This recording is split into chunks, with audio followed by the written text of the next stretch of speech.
What kind of world teaches a child to be afraid of kindness before she even understands hunger? The late afternoon sun hung low over a worn-out park in south-central Los Angeles,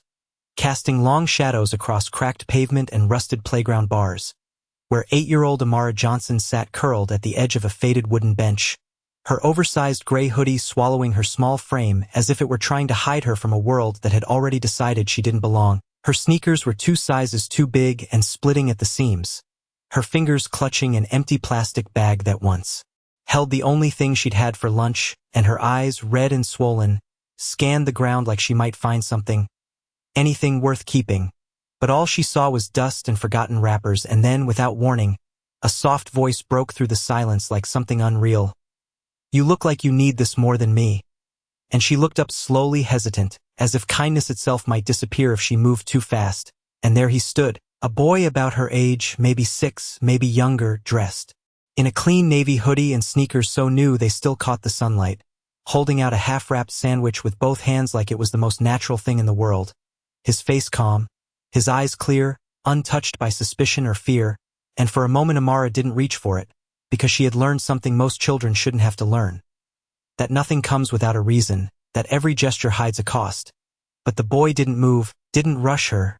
just stood there patiently, like time didn't matter, like she mattered. And finally, her hand lifted slowly, trembling just enough to betray how long it had been since anyone had offered her anything without asking for something back.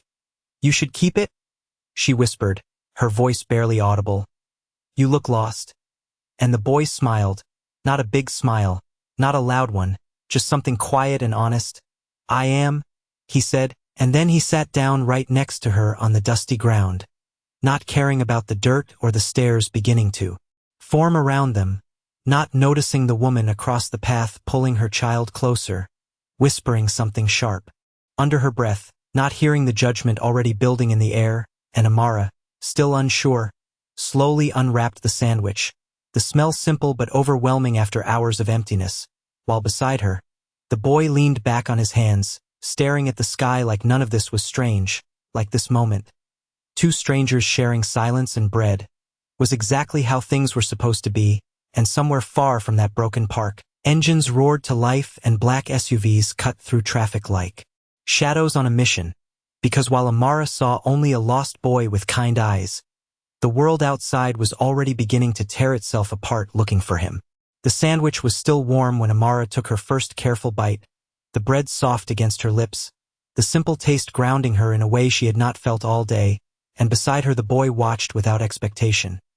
his hands resting loosely on his knees as if giving something away had not cost him anything at all. And that was what unsettled her the most, not the hunger, not the stares beginning to gather around them, but the quiet way he existed without fear, because in her world, every small act came with weight, with consequence, with eyes watching and judging, and those eyes were there now, multiplying, a mother pulling her child closer, a man slowing his walk to glance twice, a pair of teenagers whispering behind their hands, and then the voice came, sharp and cutting through the air. "Hey, you should not be sitting here." The park attendant approached, his uniform slightly wrinkled but his authority clear in the way he stood, looking first at Amara, not the boy, never the boy. "This area is not for loitering," he added, his tone practiced, tired, but firm enough to make her shoulders tense instantly, her fingers tightening around the sandwich as if it might be taken away next, and she began to rise, instinctively, because leaving had always been easier than explaining, easier than proving she deserved to stay. But then the boy stood up too, stepping just slightly in front of her, not in defiance, not in anger, just in quiet presence. "We are just eating," he said, his voice calm, clear, without the hesitation Amara had learned to carry. And the attendant paused, his gaze shifting now, noticing the clean hoodie, the spotless shoes, the way the boy spoke like he had never been told to lower his voice. And something changed in that moment, not enough to soften, but enough to hesitate. "You should be with your parents?" the man replied, less certain now, and the boy tilted his head slightly, as if considering the idea. "I cannot find them," he said simply, and for a brief second, the air shifted again. Uncertainty creeping into the edges of authority, but not enough to undo what had already been decided, because another voice joined in, a woman from earlier, her tone louder, more certain. That is exactly why he should not be around her. She pointed toward Amara without looking at her face, as if pointing at a problem instead of a person. You do not know where she came from, and Amara felt it then, the familiar weight pressing down, the invisible label that followed her wherever she went, the quiet understanding that no matter what she did, she would always be seen first as something to avoid, and she lowered her gaze, ready to step away again, ready to disappear like she always did. But the boy did not move, instead he turned toward her, his expression unchanged, still that same calm, unbroken presence, and he held out the sandwich again, this time a little closer. You did not finish? He said, as if nothing else mattered, as if the voices around them were just noise that did not deserve his attention, and she looked at him, really looked this time, noticing the small details she had missed before, the watch on his wrist catching the light, the faint mark just above it, the way his clothes fit too perfectly to be secondhand, and something inside her shifted, not fear, not exactly, but awareness, the kind that came from living in a world where nothing was ever as simple as it seemed, and far away, kilometers from that quiet park, a convoy of black vehicles moved in. Perfect formation through the streets, engines low and steady, while inside one of them a man sat in complete silence, his dark eyes fixed on a tablet screen displaying a single frozen image, a small boy, sitting on the ground beside a girl no one had bothered to name, and when he finally spoke, his voice was measured, controlled, carrying the weight of decisions that did not need to be repeated. Track that location again, he said, and the man beside him nodded immediately, adjusting the device with precise movements, because in a city that never noticed children like Amara,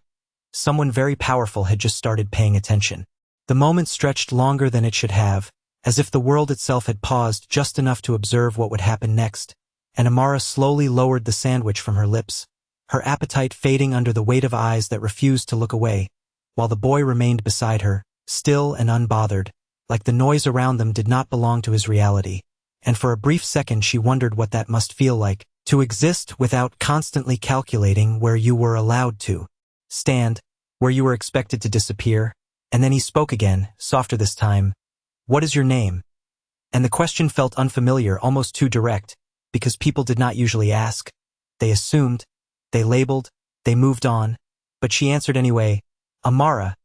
her voice quiet but steady, and he nodded like the name mattered, like it was something worth remembering.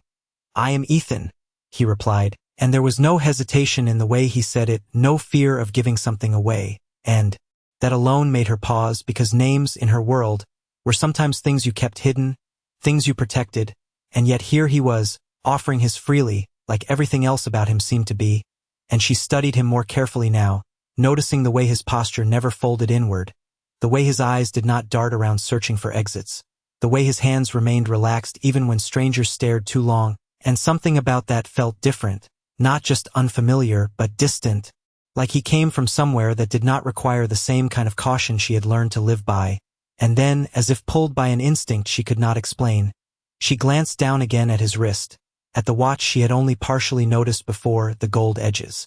catching the late sunlight in a way that did not belong in a place like this, and she frowned slightly, not out of judgment, but out of confusion, because nothing about him matched the setting they were in, not the clothes, not the calm, not even the way he spoke, and far from the park, inside a moving vehicle that glided smoothly through traffic, the same wrist appeared again, frozen on a high-resolution screen, magnified to show every detail, every reflection of light, and the men surrounding. The display remained silent, waiting, until the man at the center finally leaned forward just slightly, his expression unreadable but his attention absolute. That is him? He said, his voice low and controlled, carrying a certainty that did not require confirmation, and the others responded immediately, fingers moving across devices, signals being relayed, coordinates narrowing with precision measured in meters, not guesses, because nothing about this search was uncertain anymore. And back in the park, Ethan tilted his head slightly as if sensing something distant but not yet understanding it, and he looked at Amara again, his gaze steady. Do you always stay here? He asked, and she hesitated, because the truth was not something you simply shared, not when it could be used against you, not when it could be misunderstood, but something about him made the answer feel less dangerous, Sometimes, she said, when there is nowhere else. And he nodded again, absorbing the words without questioning them, without trying to fix them, and that, more than anything, unsettled her, because people usually tried to correct what they did not understand. They tried to place it into something easier to accept. But he did not. He simply accepted it as it was, and then he did something even stranger. He reached into the pocket of his hoodie and pulled out a small folded paper, slightly crumpled but clean, and he handed it to her without explanation. And she unfolded it slowly, revealing a simple drawing, 2 stick figures sitting side by side, sharing something between them, and above it, written in uneven letters, the words "for when you are not alone." And she stared at it, her throat tightening slightly, because no one had ever given her something that was not meant to be used up or thrown away,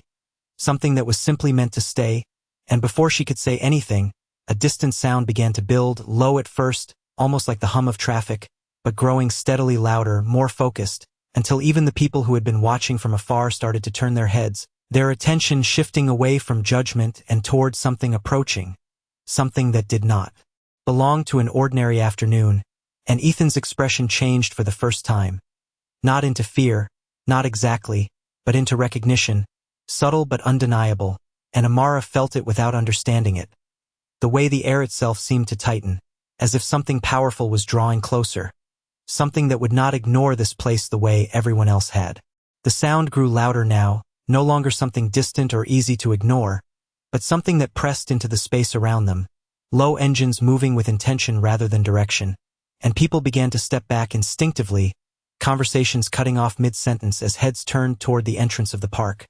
where a line of black vehicles rolled in with quiet precision, their surfaces reflecting the fading sunlight like mirrors that did not belong in a place worn down by time. And Amara felt it before she understood it, the shift in attention, the way the air itself seemed to tighten, as if something important had arrived, something that demanded space without asking for it. And beside her, Ethan slowly stood, his movements calm but different now, less uncertain, less lost, and she noticed it immediately, the change in the way he held himself, the way his shoulders straightened slightly, as if something familiar had finally reached him, and that unsettled her more than the cars, more than the people stepping aside, because for the first time since they met, he did not look like someone who needed help. He looked like someone who had been found. And yet he did not move toward the vehicles, not immediately. Instead he glanced back at her, his expression softer again, almost hesitant, like he was not sure if leaving was the right thing to do. And that pause, that small moment of uncertainty, made her chest tighten in a way she could not explain, because she realized something then, something quiet but undeniable, that whatever world he came from, it was not one she would ever be part of. And before she could say anything, doors opened in unison, not loudly, not dramatically, but with a kind of controlled movement that made people instinctively step further away, and men stepped out, dressed in dark suits that fit too perfectly to be casual, their eyes scanning everything with a level of focus that made even the boldest onlookers lower their gaze. And Amara felt herself shrinking slightly, not because they had looked at her directly, but because she knew what people like that usually meant: authority, control, decisions made without asking. And one of them began to walk toward Ethan, his pace measured, his posture respectful but firm, and he stopped a few steps away, lowering his head slightly in a gesture that did not match the setting. "Young master," he said quietly, and the words did not make sense to Amara at first. They did not fit into anything she understood, but Ethan responded without hesitation, a small nod, as if the title belonged to him, as if it always had, and the realization hit her slowly, not like a shock, but like a weight settling into place, something she could not fully define but could no longer ignore. And she looked at him again, really looked this time at the clean lines of his clothes, the watch, the calm, the way these men stood around him not as strangers but as protectors. And suddenly every detail she had noticed before began to connect in ways that made her stomach tighten. And yet, even then, he turned back to her one last time, holding out the small drawing he had given her earlier, as if to make sure she still had it, as if that mattered more than everything happening around him. "Keep it," he said softly, and there was something in his voice now, something heavier than before, not fear, not exactly, but understanding, like he knew this moment would not last, like he knew their worlds were already pulling apart. And she nodded slowly, her fingers tightening around the paper, unsure of what to say, unsure of what this meant. and around them, the crowd had gone quiet, not out of respect, but out of confusion, out of the growing realization that something far beyond their assumptions was unfolding right in front of them. And in the distance, another vehicle door opened, slower this time, deliberate, and a man stepped out, his presence immediately different from the others, not louder, not more aggressive, but heavier, like the center of gravity had shifted toward him, and even before he moved, even before he spoke, the men around him adjusted subtly, creating space without being told. And though Amara did not know his name, did not understand his world, she felt it instantly, the kind of power that did not need to announce itself, the kind that simply existed and expected the world to respond. And for the first time that day, she wondered if the boy who had shared his sandwich with her had ever truly been lost at all. The man did not rush as he stepped forward, and that was what made the space around him feel even quieter, as if everything else had learned to slow down in his presence. His shoes touching the worn concrete with a measured rhythm that did not belong to uncertainty, and Amara felt her breath catch without knowing why, because she had seen people with authority before, teachers, security guards, even police officers passing through her neighborhood. But this was different. This was something that did not announce itself with noise or commands, something that simply existed and expected the world to adjust. And as he moved closer, the men around him shifted slightly, not in fear but in alignment, forming a quiet barrier between him and everything else, everything except the small space where Ethan stood, and for a moment, the boy did not move, his gaze lifting to meet the man's, and in that exchange, something invisible passed between them, something that did not need words, and then the man stopped just a few steps away, his eyes scanning Ethan carefully, not with panic, not with relief, but with a kind of controlled observation, as if confirming something he had already decided was true, and only after that did his expression soften, just slightly, just enough to be noticed if someone was paying attention closely. "You are safe," he said, his voice low and steady, carrying a calm that seemed to settle even the air itself, and Ethan nodded once, as if that statement was enough, as if it closed something that had been left open, and Amara stood frozen beside them, unsure of where to look, unsure of where she belonged in this moment that clearly was not meant for her. And she took a small step back instinctively because she knew when something was not hers to be part of. But the movement caught the man's attention, and for the first time, his gaze shifted toward her, and it was not harsh, not immediately, but it was sharp, precise, the kind of look that measured without asking, that assessed without speaking, and Amara felt it like a weight pressing against her chest, her fingers tightening around the folded drawing still in her hand. And for a second, she considered hiding it, tucking it away like everything else she owned that might be taken. But she did not move. She simply stood there, holding it openly, because something inside her refused to let go of the one thing that had been given without condition. And the man's eyes lingered there for just a moment on the paper, on her worn sleeves, on the space she occupied as if it needed to be defined. And then he spoke again, not to her, but to the man standing beside him, his tone shifting back to that quiet authority. "Who is she?" And the question was simple, but the way it was asked made it feel like more than curiosity, like a problem waiting to be solved, and the suited man glanced at Amara briefly, his expression neutral, almost dismissive. "No record, just a local child," he replied, the words reducing her to something small, something unimportant, and Amara felt it again, that familiar shrinking, that quiet understanding that in this world, she was something that could be summarized in a single sentence and then forgotten, and she lowered her gaze slightly, preparing for what usually came next, dismissal, distance, removal. But before anything else could happen, Ethan moved, stepping closer to her instead of away, his hand lightly touching her sleeve, not pulling, not forcing, just connecting, and the gesture was small, almost invisible to anyone not watching closely. But it changed something in the air, because the man saw it, and for the first time, something in his expression shifted again, not into warmth, not yet, but into something less certain, something that did not fit into the clear lines of control he had maintained until now. And he looked at Ethan, then back at Amara, and though he said nothing, the silence that followed was heavier than any command, because for the first time,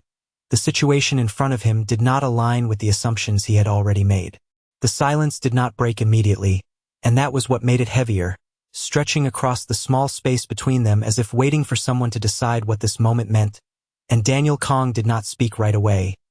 His eyes remaining on the girl, not with anger, not even with suspicion, but with something colder, something that evaluated before it judged, and Amara felt it in the way her shoulders tightened, the way her fingers curled slightly around the folded paper in her hand. Because she had seen that look before, in different forms from different people, the look that asked not who you were, but what you were worth, and she knew the answer they usually came to, and beside her Ethan's hand did not move away,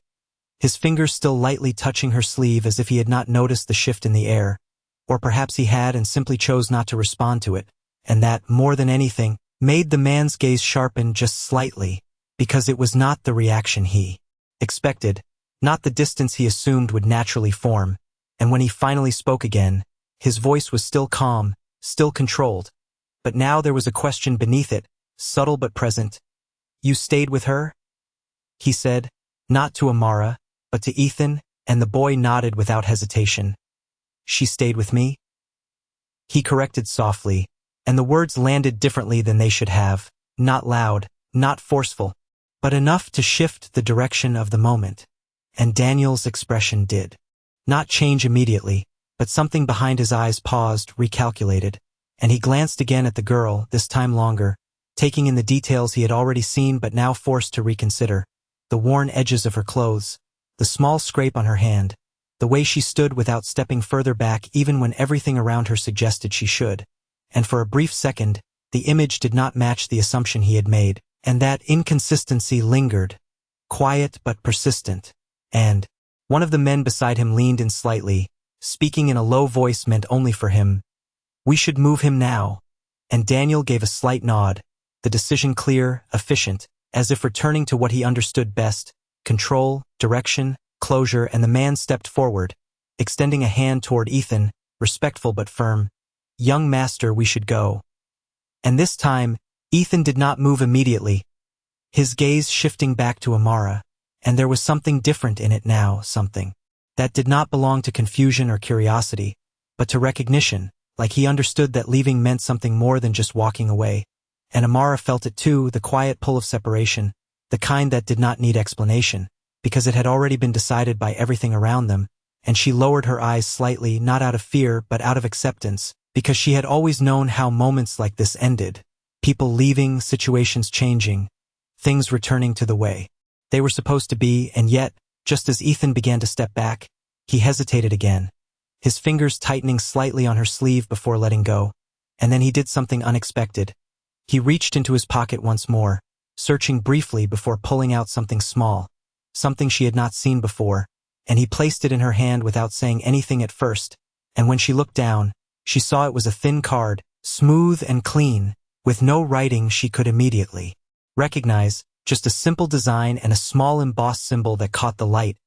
and she looked up at him, confused, unsure what it meant, and he smiled faintly, that same quiet smile from before. "In case you need to find me," he said, as if it were the most normal thing in the world, and the words did not make sense, not fully, but they stayed with her, settling into the space where questions usually lived, and around them the tension began to shift again, not disappearing but changing because Daniel had seen it, the exchange, the way his son had chosen to leave something behind, not out of obligation but out of intention, and that was not something he could easily categorize, not something he could dismiss as coincidence, and though he said nothing, the silence that followed carried a different weight now, not just authority but uncertainty, small but undeniable, because for the first time, the situation in front of him was no longer something he fully controlled. The card felt heavier than it should have in Amara's small hand, not because of its weight, but because of what it implied, something she could not fully understand yet could not ignore either, and she looked down at it again, tracing the smooth edges with her thumb as if the meaning might reveal itself through touch. But before she could ask anything, before she could even form the words, Ethan had already stepped back, guided gently but firmly by the man beside him, and the distance between them began to grow, not quickly, not dramatically, but with a quiet inevitability that felt harder to stop than anything loud or forceful, and Amara stood still, her feet rooted to the cracked concrete, watching as the world that had briefly paused for them began to move again, except now it was moving in a direction she could not follow, and the people who had once stared at her now shifted their attention completely, their eyes drawn toward the boy, toward the vehicles, toward the man who commanded everything without raising his voice, and she felt herself fading again, not physically, but in the way attention worked, in the way importance was assigned and then removed, and yet, even as the space between them widened, Ethan turned back once more, his gaze finding hers with a certainty that made everything else blur for a moment, and he lifted his hands slightly, not waving, not signaling, just acknowledging as if to confirm that what had happened between them was real, and she nodded without thinking, her fingers tightening around the card and the folded drawing, holding on to the only proof that the moment had existed at all. And then he was guided further away, toward the waiting vehicles, toward the life that had come looking for him, and the men around him closed in slightly, not trapping him, but protecting him, creating a barrier that no one else could cross. And as the distance grew, the sounds returned, whispers, murmurs, the low hum of curiosity replacing the earlier judgment, and Amara could feel the shift in tone even without looking up, the way people spoke differently now, the way assumptions changed when new information arrived, and she heard fragments of it, words like important and family and who is he, floating through the air without direction, and she kept her gaze lowered, not because she was afraid, but because she had learned that being unnoticed was sometimes safer than being seen, and just as she began to turn away, ready to leave before anyone remembered to question her presence again, a voice stopped her, calm but unmistakable, "Wait," and she froze, her body responding before her mind could process the command, and slowly, she turned back, her eyes lifting just enough to see that the man had not moved toward the vehicles with the others. He had stayed, his position unchanged, his attention now fully on her, and the space between them felt different again, no longer crowded, no longer chaotic, but focused, narrowed down to a single point of observation, and she felt it immediately, the weight of being seen by someone who did not overlook details, someone who noticed things others ignored, and for a moment, neither of them spoke, the silence stretching between them not with uncertainty, but with evaluation, and then he took a single step closer, not enough to intimidate, but enough to make it clear that leaving was no longer an option, and his eyes moved briefly to her hand, to the card, to the drawing, and then back to her face, and when he finally spoke, his voice was quieter than before, but somehow more direct. "Why did you stay?" he asked, and the question was simple, but it carried something deeper beneath it, something that did not belong to curiosity alone, and Amara blinked, caught off guard not by the words, but by the fact that he had asked it all, because no one usually did. No one asked why she stayed, why she helped, why she existed in spaces that were not meant for her, and she hesitated, her mind searching for an answer that would make sense in a world that rarely listened, and then she said the only thing that felt true, because he was alone. And the words hung there, simple, unpolished, but undeniable, and for the first time since he had arrived, something in Daniel Kang's expression shifted in a way that could not be easily hidden, not into softness, not yet, but into something quieter,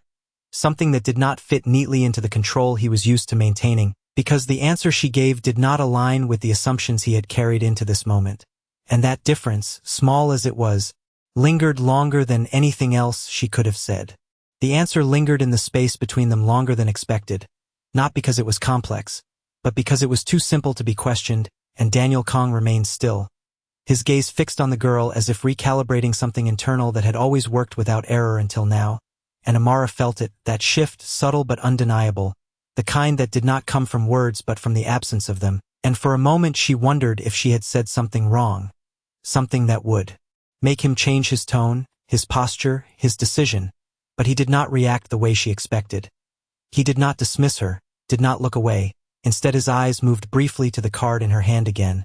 then to the folded drawing, and then back to her face, as if those small details carried more weight than anything else around them, and behind him, the engines of the vehicles remained running, a low constant presence, reminding her that this moment was temporary, that everything here was waiting. For him, not for her, and one of the men stepped closer again, his voice careful. "Sir, the perimeter is not secure." And Daniel raised his hand, slightly, stopping him without turning, a gesture so minimal yet so absolute that the man immediately stepped back without another word, and that alone told Amara something she did not fully understand but could feel clearly, that this man did not need to raise his voice to be obeyed, That control followed him without effort, and she shifted her weight slightly, uncertain if she was supposed to stay or leave, but his presence held her there more than any command could have. And then he spoke. Again, slower this time, as if choosing each word with more consideration than before. "You gave him your food," he said, not as a question, but as a statement he was confirming, and she shook her head lightly, her voice quiet but steady. "He gave it to me first."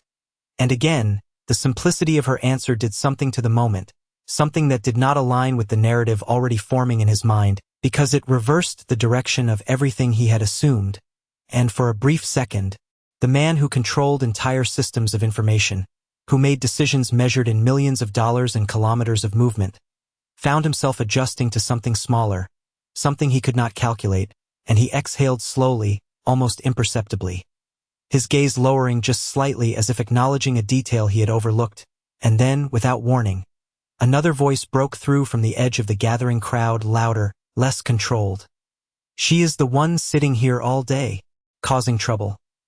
The same woman from before stepped forward, her tone filled with certainty that had nothing to do with truth and everything to do with assumption, and Amara felt it immediately, the shift in attention snapping back toward her, the weight of judgment returning as quickly as it had disappeared, and she lowered her gaze again, her shoulders tightening instinctively, because this was the part she understood, the part where someone else defined her before she had a chance to exist. On her own terms, and Daniel turned his head slightly toward the voice, not quickly, not sharply, just enough to acknowledge it, and the woman continued, encouraged by his attention.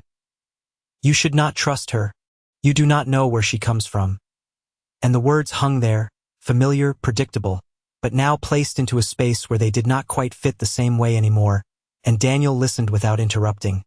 his expression unreadable, his posture unchanged, and then he looked back at Amara, not at the woman, not at the crowd, just at her, and for a moment, everything else seemed to fade again, reduced to background noise that no longer held the same authority it had before, and he asked one more question, quieter than the last, but somehow heavier. "Did you ask for anything in return?" And Amara blinked, surprised by the direction of the question, and she shook her head again, more firmly this time.